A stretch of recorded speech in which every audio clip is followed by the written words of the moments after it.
હવે આગળ વાત કરીએ તો સાબરકાંઠા જિલ્લાના પ્રાંતિજ એસટી ડેપોના ડ્રાઈવરને ચાલુ બસે એટેક આવતા બસ રોડ વચ્ચોવચ્ચ આવેલ ડિવાઈડર ઉપર ચડી ગઈ હતી. તો બસમાં મુસાફરી કરી રહેલા 15 મુસાફરોનો આબાદ બચાવ થયો હતો. તો ચાલકને ઈજાઓ પહોંચતા સારવાર અર્થે ખસેડવામાં આવ્યો હતો.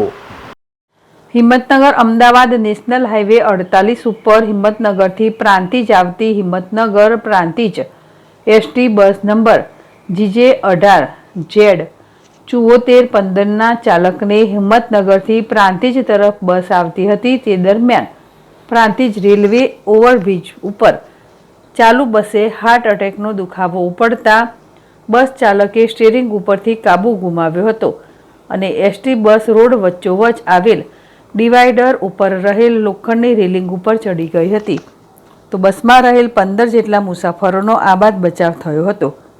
તો બસ ચાલક જગતસિંહ કાનસી રાઠોડ રહે અનોડિયા, તાલુકો માણસા, જિલ્લો ગાંધીનગર ને શરીરે ઈજાઓ પહોંચતા રોડ ઉપરથી પસાર થઈ રહેલ કાર ચાલકે પોતાની કારમાં જ ઈજાગ્રસ્ત એસટી ડ્રાઈવરને પ્રાંતિજ સિવિલ ખાતે લઈ જવામાં આવ્યા હતા.